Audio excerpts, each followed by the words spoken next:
people were gunned down. Innocent. These people, Kate Stanley was innocent. She didn't do one thing. This man was deported. He lived in a sanctuary city. He was able to go to the house all over Mr. President. And to go even further in Chattanooga, it was because of you, Mr. President, that these brave men and women weren't able to carry their guns on a military base. Once again, your fault, Mr. President. And to go even further than that, Mr. President, cops are being gunned down every single day for crashes. Because you're seeking to appease terrorists, domestic terrorists, and those domestic terrorists with the Black Lives Matter movement.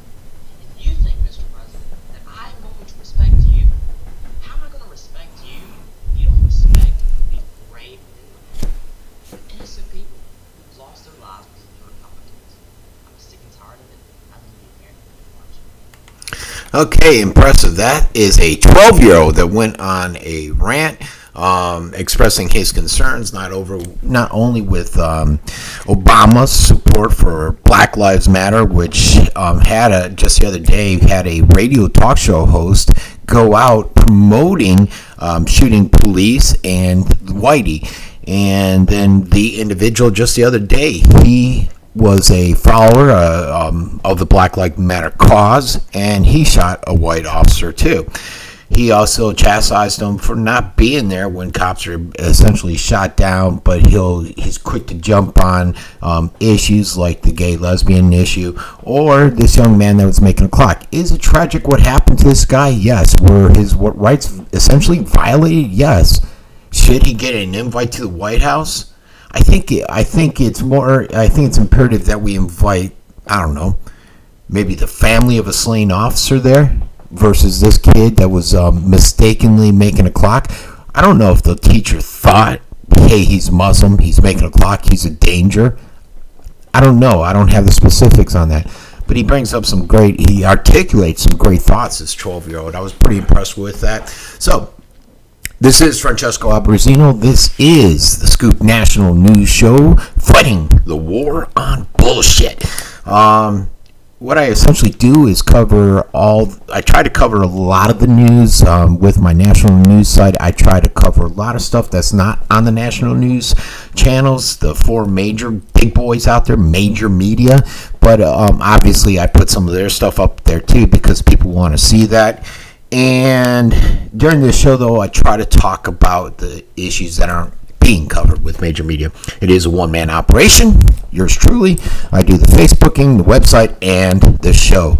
Not making a dime, so sometimes I'll do it for a minute. Sometimes I'll do it for an hour. Sometimes if I'm just feeling lazy, I won't do the show that day. And it's unscripted, unedited, so I'll go back and I might listen to the show every once in a while, and I'll see that I've said some real stupid stuff, or I've looked stupid, I make some stupid action with my hands or my face. Unfortunately, I only do one take. It is a recording sending out to you guys, but whatever I make goes. If I look foolish, I look foolish. Usually I do have Periscope up and running live, but I've handed my phone over to my wife because I cracked the screen on the phone, and she's going to go get estimate on the cost. So let's go ahead and let me get set up. And first thing I always do, obviously, well, if you're new to the show, is I go over some of the headlines that I've posted on my national news site.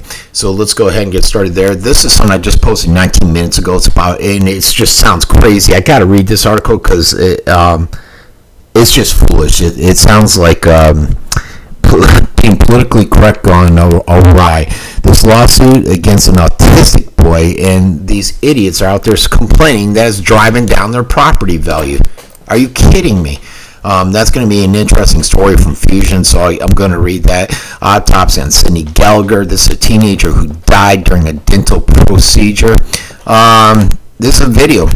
A lot of these are starting to come out now, and this is a clash between officers and a teen in California, and you're starting to see this more and more as people are carrying around their cameras. They're realizing that it's not illegal to film officers due to a Supreme Court ruling, and they're taking it out to protect their interest, and they're capturing some of this. Now, are all cops going to be bad? No, but apparently from a lot of these filmings we're seeing, a large segment of them do have issues.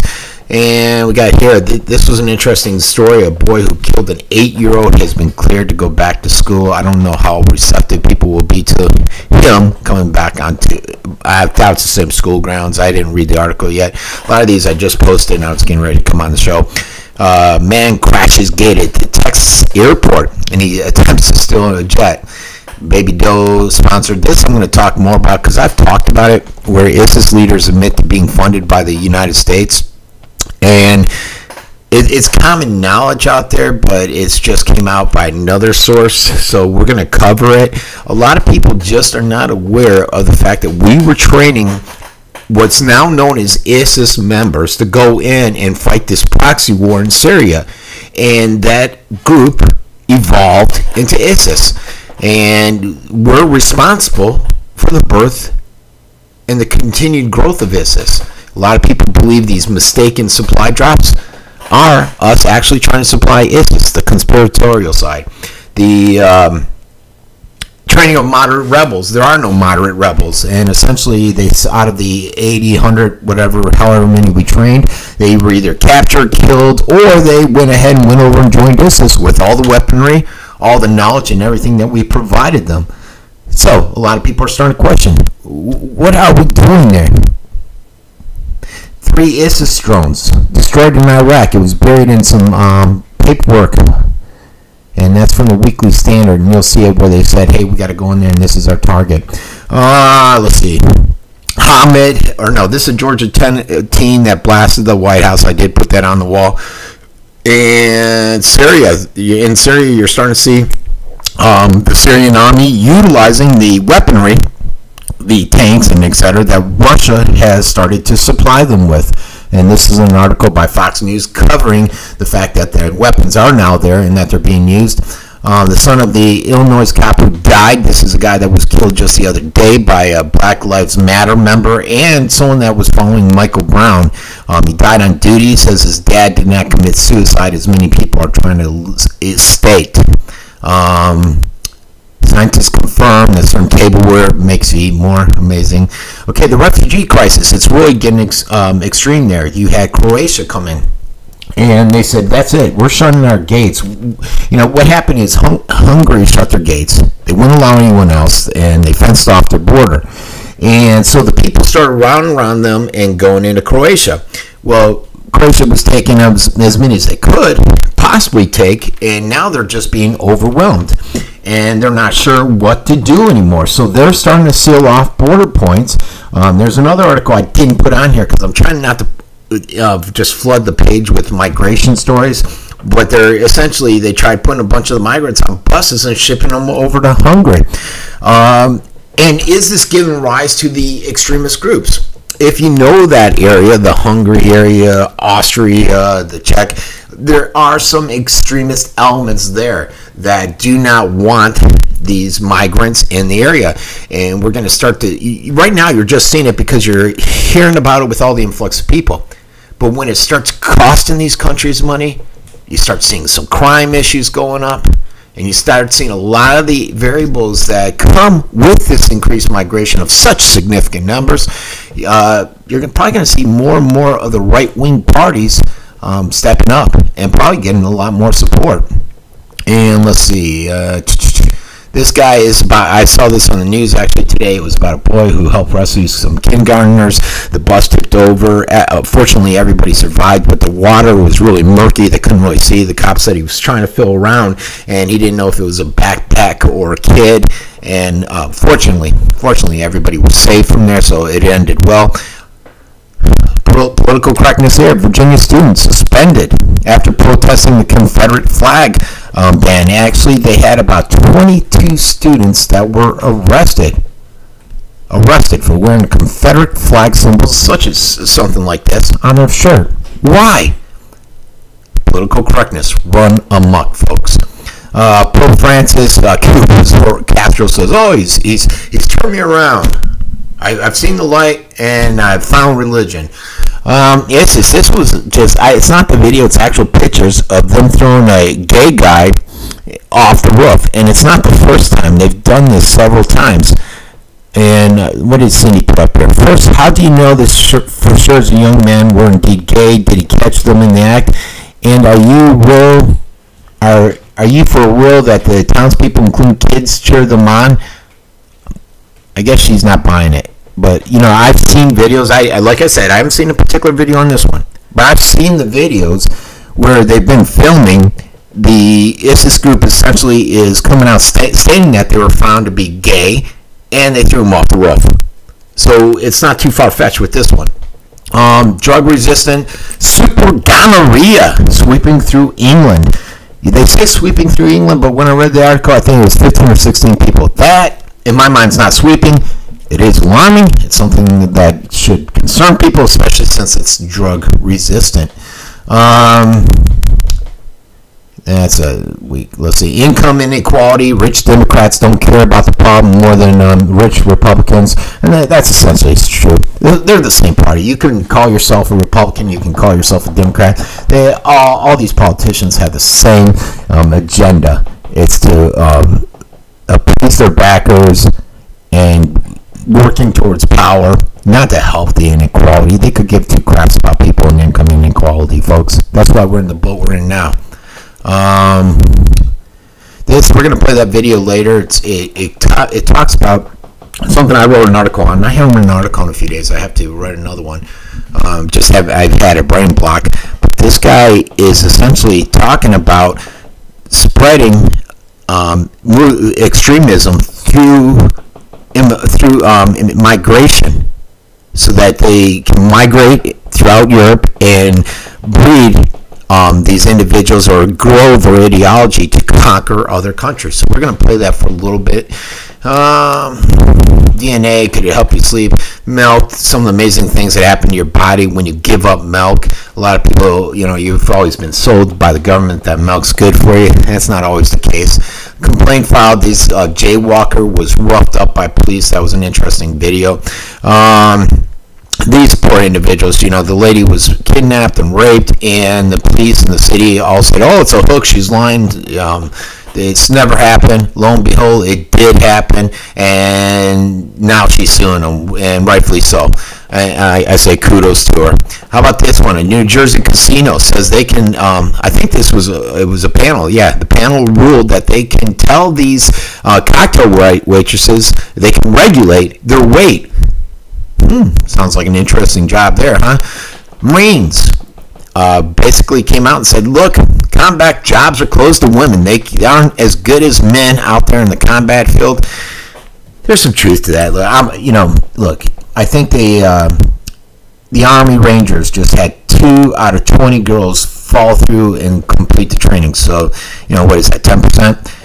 I don't know what the percentage is for men, but it's, I don't know if that's necessarily true. I don't know if you can exclude everybody. It was an interesting article. Check it out. It's at Fox News. Anthrax test. Scientists just threw out the test tube showing a sample had live virus in it. This is the first time, folks. And why does this continue to happen? This is amazing. Ex-president got to get 7 years in a robbery. This one is amazing. Obama admin will not reveal the numbers of people killed in Iran. It's something that just drives me crazy with governments. They will sit there and you'll ask them for information. They work for us, the taxpayers. We're giving them dollars. I'll put in a FOIA request. I'm an accredited news agency. I might be one guy behind the screen, but I actually have credentials, and I'll go in there and say, look, the way I phrase the question or ask them, I may even tell them what I'm researching. They'll completely ignore me, or they'll send it back and say, we'll do it, but it's going to cost you X hundreds of dollars, and they make it outrageously expensive so that you don't pursue it. Just so much for transparency. So what happens is I say, fine, I go out and I run my story.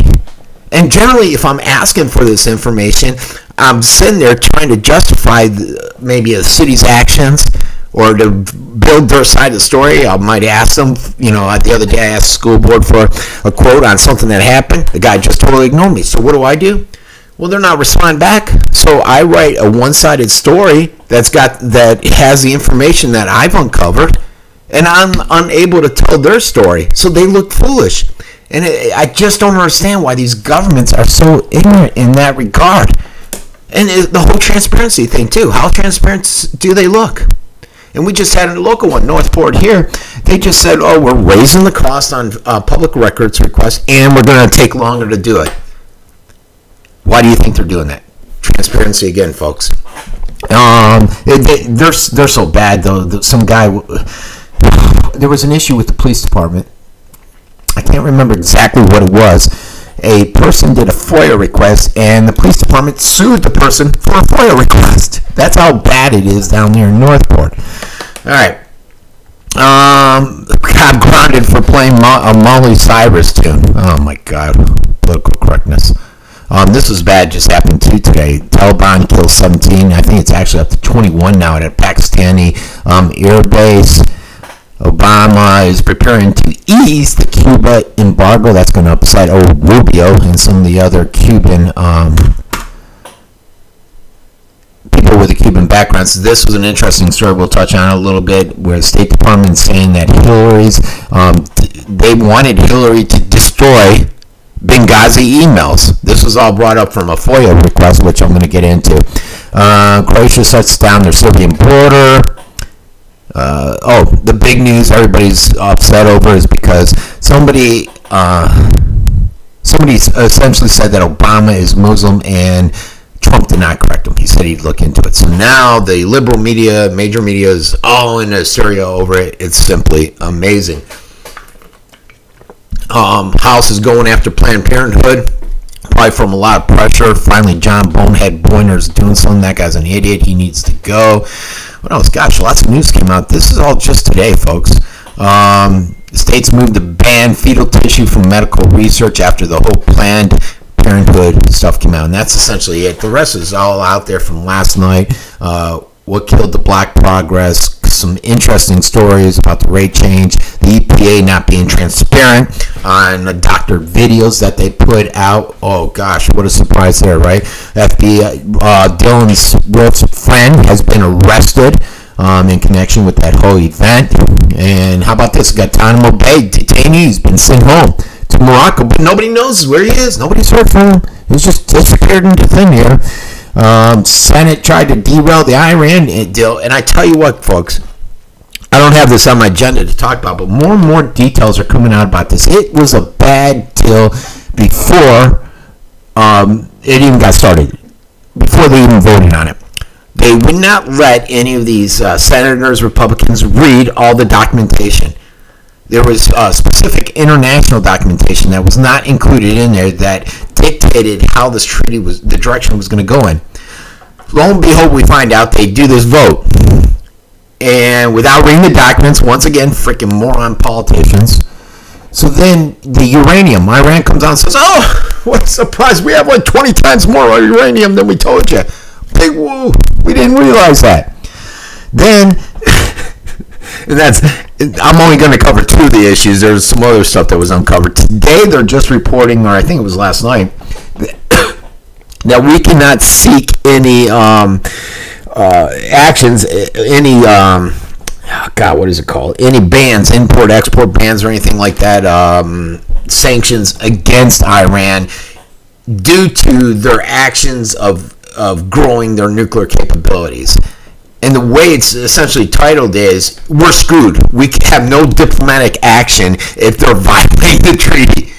These are your politicians. Obama and Kerry are the two idiots that push this through. And you're going to see Kerry is crooked. I'm telling you, I'm going to cover Kerry with Benghazi, and I'm going to cover Kerry again with this whole ISIS thing. His name's popping up on both, folks. And we should be concerned about that idiot. We should be concerned about Obama.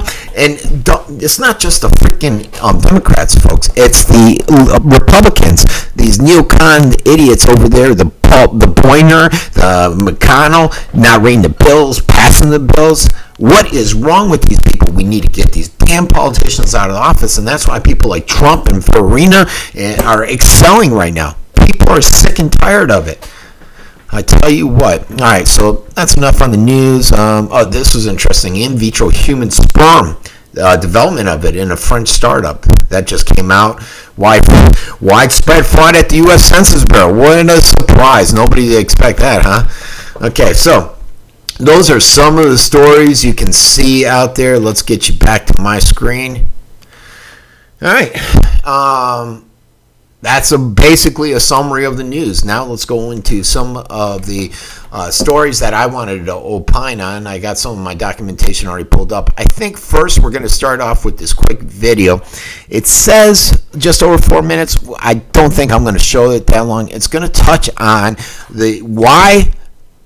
essentially why we spent $500 million to train 5 anti-ISIS fighters. And then I'm going to opine about it for a little bit. So let me do this. Let me get you to the screen. Terror army, leaving a bipartisan group of senators, well, in disbelief. The CENTCOM chief has told lawmakers the Obama administration's $500 million program to train Syrians against the ISIS savages has put, quote, 4 or 5 fighters on the battlefield. Program's goal was to train some 3,000 to 5,000 in the first year. Here's how Democrat Jeanne Shaheen characterized U.S. efforts thus far, and a question to CENTCOM Commander General Lloyd Austin. Given the total failure of our ability to influence the outcome of the Syrian civil war, are we assessing whether we should take a different response with respect to Assad? Total failure. And when the White House was pressed on the issue, Press Secretary Josh Earnest said this. We've acknowledged for some time the significant challenges that we've encountered in training and equipping and sending to the battlefield moderate elements of the Syrian opposition. And the administration knew on the front end that this would be a quite difficult task, and it's proven to be even more difficult than we thought. The U.S. has spent $500 million in the efforts to train Syrian rebels to fight ISIS. In fact, I think when you go to Webster's and you look for the words total failure, this might come as an example when you spend that much money to train 4 or 5 people. What do you think? Well, line, if you go to Webster's and look like a complete failure, this may be a prime example. And it is, folks. And I was, I was on doing this show back then, and I remember talking about it because I was covering Al-Nusra, Al-Qaeda, ISIS, Syrian Free Army, all those guys. And there is no moderate rebels there. Now, there's the Kurds, but the Kurds were totally out of the picture. Now they got more into it until Turkey bombed the hell out of them just now. And the United States isn't going to let the Kurds rise up because it's counterproductive to Turkey's interest, and Turkey's letting us keep our base there. And it's amazing if you dissect everything how political it is. It's not just cut and dry as they sell it on the papers. So 4 to 5 people. And why? Because the individuals that were trained were either killed, captured, or they said, hey, we'll see you later. We're going to go over here and hang out with the ISIS group. So what are they going to do? The military said, look, it was a complete failure. We didn't realize it. What's amazing is the generals, the people that study this, the analysts didn't realize it, but me, a common everyday idiot sitting here, knew that this wasn't going to happen. That was a bad idea. Maybe we need to replace all those guys with common day people like me. So the U.S. military is working to completely overhaul this mission to train and equip Syrian fighters. And I don't know if they need to overhaul. I think they need to scrap the whole deal. The best thing would be to support Kurds. And I've said this before if you're new to the show. There's a few issues here, folks. And I'm going to cover in a little bit, but we funded ISIS. They were fighting our proxy war to get rid of Assad. So it's a joke to think that we were going to go in there and bomb these ISIS forces. And you can read, there's several reports out there that the bombing we're doing isn't all that strategic, and it's not really impacting ISIS at all. And in fact, they've gained territory since we started it. So Austin came up here. Austin's the general basically in charge of Central Command, and he made the admission that they fell real short of training 5,400 rebels, and they've only trained 4 or 5. and that the rest of them either fled, been captured, or they've said, hasta la vista, baby, I'm heading over there. But they said it's been very difficult, and they're just going to change their whole approach. But they have not really released essentially what they're going to do with this new approach. Now, what we're going to do is, I'm hoping I'm putting this in the right segments, how I want to explain it and break it all down. We're going to show another video. This is about 2 minutes. And this covers where it's that video I think I talked about on the summary. It covers what I wrote an article about the other day about how ISIS came out. They said, we're going to train 500,000 to infiltrate the refugee crisis and essentially move them all out throughout Europe strategically. You're going to listen to this guy, and then we'll come back and we'll talk about it. Let me get it set up real quick. You won't be able to understand him because he's going to talk different language, and they put down what he says at the bottom. I got to see if my banner is going to cut it off. If it does, then you'll hear my voice telling you essentially what it says. So let's give it a shot and see what happens. And here we go.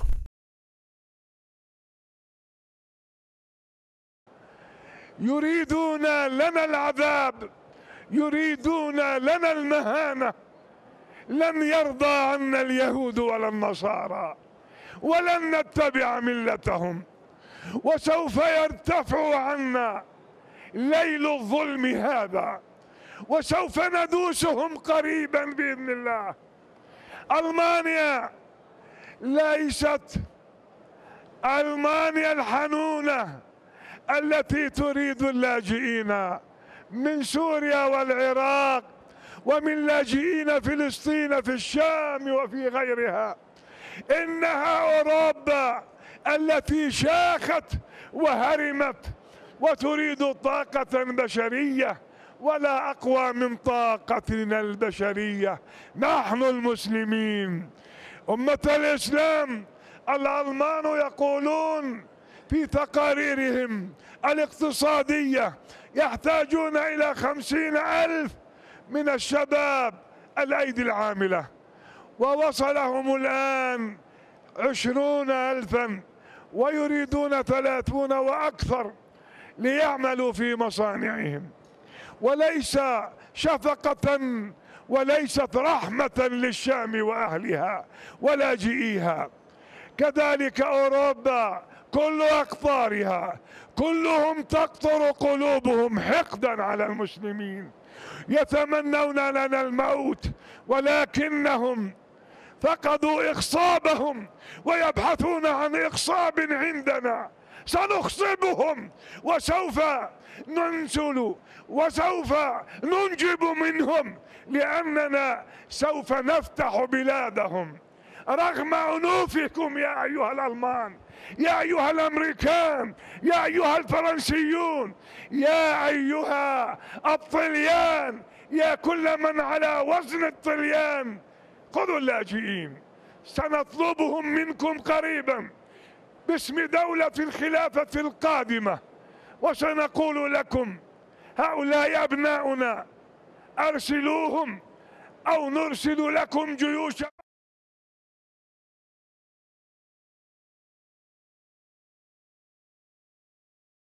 They're going to give birth, they're going to grow, they're going to infiltrate, and then the cow fight will take on. That's some of the extremist talk that you're hearing from that guy, and he was pretty passionate, obviously, and many people listened to him. His name was, God, what was his name? I forget what his name is. He is a Muslim clerk, though, over there. All right, so that leads us to, I just wanted to touch on that point based upon the article I wrote and some other articles that have come out since then, basically stating that the concern that the Muslim extremists are mixed in with the refugees and that they cannot be vetted out according to the Homeland Security and the FBI. Okay, an article just came out today. This was from the Australian National Review, and it talks about something that I've heard before, I've talked about before, and it's this Yusuf al-Salif. And this is a guy that was believed to be a Pakistani commander of the Islamic State, ISIS. He confessed during an investigation that they've been receiving money from the United States. And what they said is a few months after this Salafi revealed the funding he was receiving was routed through the United States, this Michael Flynn said that he warned the Obama administration 3 years ago that the groups that they were funding, these groups they were funding in Syria were actually Islamic jihadists. Then comes in that report that just came out where you got 50 intelligence agencies or intelligent professional analysts saying, hey, wait, they've been taking our information on Al-Qaeda, ISIS, and everything and changing it. So what is going on there? It is very common knowledge. Now, what they said is, and I'm going to quote a little bit from here. It says, Daily Express cited sources as saying that John Kerry, who's our lovely Secretary of State, was familiar with al-Salafi's revelations, and so was CENTCOM's Austin, General Austin.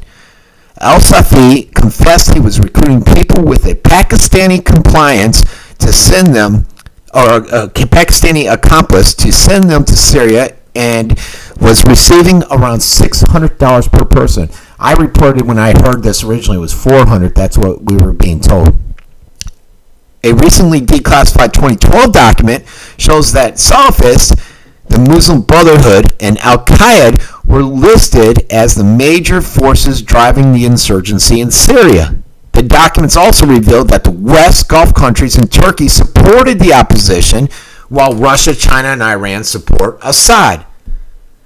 And the article goes on. You can read it. I posted it up on the wall. But essentially, this guy came out, and he's not the only one. There was another person. I forget the individual's name, but he was with al-Nusra. I believe he was with al-Nusra, commander in the field. And I think he may have been killed, but I can't recall it. He came up and said he was being funded by the United States too. Essentially what happened, folks, is it all started, I think, well, it started with Iraq, with Al-Qaeda in Iraq. But, you upset a lot of those people, the Shiites, I think it was the Shiites. And next thing you know, it's spreading. You got over there in Libya, the rebels to overthrow Gaddafi. We were bombing the hell out of them through NATO. And we had to support rebel groups on the ground. Well, those happen to be ISIS elements down there. And that's how ISIS really started growing. The whole Benghazi thing was involved with shipping arms from Libya through the Middle East up to Syria to ISIS groups there that were trying to overthrow Assad in that rebellion. And I know a lot of people are like, our government would never do that. We did this in Egypt. Supported the forces for the overthrow of Mubarak. Everywhere we go, and we're leaving this total destruction. Now, a lot of these guys, the Mubaraks, the Gaddafis, the Saddam Husseins, the Assads, they're not good people. They're bad people. I get that. I know that. Everybody understands that. But what's better, that situation they had before or the situation we're seeing now in Libya, which is a failed state with 5 different extremist groups going at it with each other? The situation you have in Iraq where ISIS controls a large majority of it there. The situation in Syria. The situation even over in Egypt. It went from having Mubarak there to the Muslim Brotherhood where they started killing everybody off. Tourism dropped. The army comes in and it's still bad. Just the other day they shot, what was it, 12 terrorists from Mexico? I can't remember the specific number. Even though they were given permission, the appropriate agencies knew they were going to be there. They were killed. And what does Egypt come out and say? That's what happens in war. Really? That's what happens in war? So the U.S. has dirty hands. And the problem is why wouldn't major media cover any of this? This is all documented proof, guys. Why is it that you will not see any of this on ABC, CBS, NBC? You might see something about it on Fox because Fox has this right-leaning thing and they'll do anything they can to hurt the left. And that should not be the reasoning or the logic behind introducing this. I would hope someone like Bill O'Reilly would introduce it. He's a little bit more fair and balanced. But I don't know if he will. And these are the kind of stories what I originally wanted to start communicating out there, like I did on my local news. Local news, I'll share a lot of the local stuff, but I will send out a lot of the stuff that's just not being communicated by the papers, which pisses them off. I don't have a lot of friends here. A lot of people don't like me, especially like at the government level and stuff. All right, so but we're not done there. We're not done, folks. We got the how they were trained, and this was an article. It essentially came out in New America, and it talks about the ISIS commanders, and the top ISIS commander, and that he was trained by the United States Special Forces in Georgia before taking up arms in Syria. Again, we were over there training these groups that, for some oddball reason, the United States thought they weren't extremists. Everybody else knew they were extremists, but the United States did not know. So, and this is a variety of sources, folks. And I'll tell you all the sources. I mean, there's a ton if you go down this whole list. And the article is actually on the Scoop newspaper. But they get in there. They have this. The member of the Obama administration said that their supposed anti-ISIS coalition. It's a Wahhabi Islamic, and when I say Wahhabi, you automatically should think Saudi Arabia. You should think extremist. And basically, they came out and said, yeah, they played a key role in radicalizing the jihadist leader and hardcore Islamist mosques and all that stuff. But it was without any of our direct assistance. So this guy went out. He's supposedly one of the most fearsome leaders out there, and he's just raising terror and Cain throughout. And we trained him. He's taken all the knowledge that he has and all the knowledge that he's using to push the ISIS ideology, thanks to the United States. And a lot of people are saying, it's basically become difficult to tell whether ISIS begins and where the globalist establishment ends. And where's some of the stuff in this article? It says the latest shooting drop in a long train of revelations directly linking the U.S. government and its allies to ISIS and jihad more badly. I'm trying to find the groups that were supporting this, and I know I saw it in this article. And there's just so much on this article, I can't see it where I highlighted it. But so they're in there, they're training these ISIS, and this is another damning article which essentially comes in and illustrates what the United States will do, has done, and how we were instrumental in the birth and growth of ISIS, from the training to the financial backing of them. And why did we do it? So that they would fight our proxy wars in Libya, in Syria. Who else knows where else? I mean, they're over in Afghanistan right now, too. I just read something yesterday where they closed, I believe it was 20 schools down. 20 schools. And they attributed it to ISIS, closing them down. Then we go to that whole Benghazi thing, okay? This just came out. I think I just sent it out today. And it's basically a disclosure, and this came from Judicial Watch, which you can check. Judicial Watch is pretty damn accurate, and they filed a lawsuit. And what it did is it disclosed that Hillary Clinton's emails, there's some discrepancies. What a surprise. I know we're all surprised by that one, right? And essentially, the State Department, led by Kerry,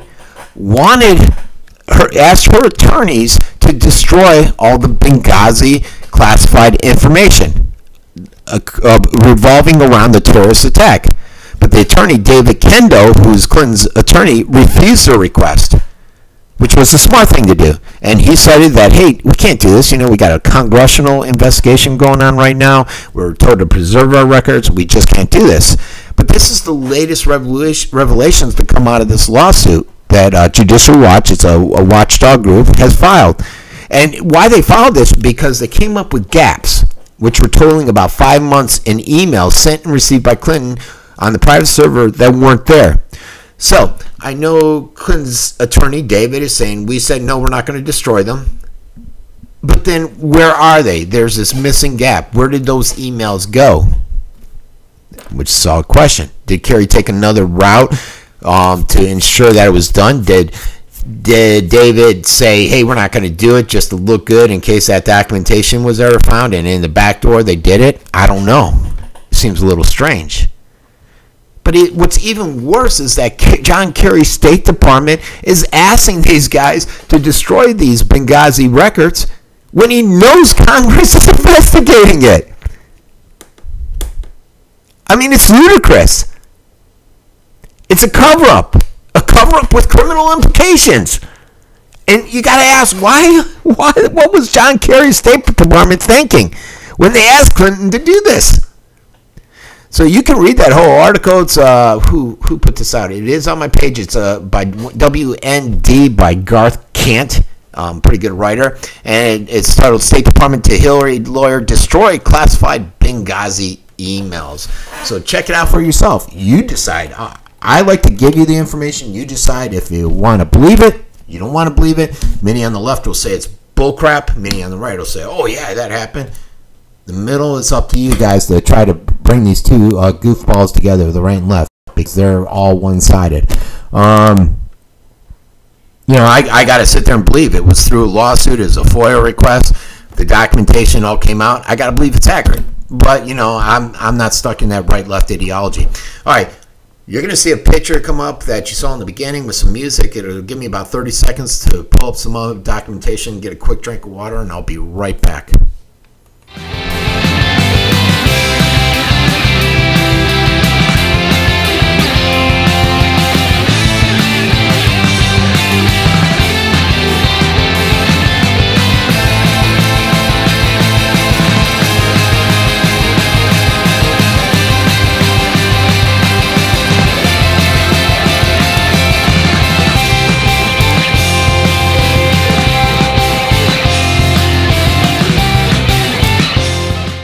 Okay, I'm back. Whoops. If you're going to drink water, take the cap off. That's key. You got to take the cap off, folks. All right, so it's Friday afternoon. I'm stuck in the lovely Florida. It looks like rain today, but tomorrow's going to be beautiful. It's funny. It's been raining for a few days here. It doesn't bother me because I work all day. So then the weekends I try not to work as much. I still do end up working. But it's supposed to be nice Saturday and Sunday. And lo and behold, I'm up at a volleyball tournament all day tomorrow. So such is life. When you got kids, you got to do what's right there, right? So the next thing I wanted to talk on briefly is just the deportation and the irony behind this. It's an article I put out by Leo Holman. And basically, he talked about how Obama set to deport 12 Iraqi Christians that came across the Mexican border.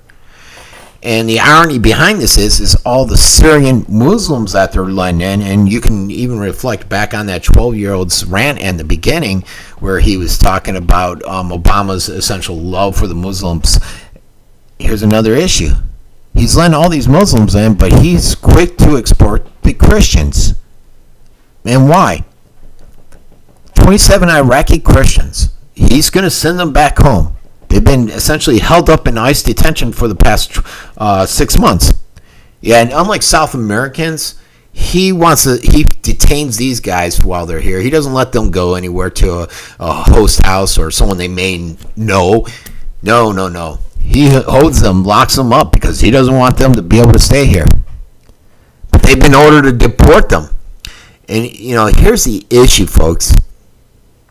If you deport them, hopefully some country will take them in. You may not find a country right now that's going to take them in because they're all closing their borders. They don't want any migration there. They're overwhelmed. Where are you going to send these guys to? Back to Iraq? The reason they fled Iraq is the area that they lived in was being overwhelmed by ISIS. Send them back there is a death penalty. So what do you do? This area that they come from is called, it's an area where the ancient Christian communities evangelized were by the Apostle Thomas not long after the time of Jesus, it says. All right.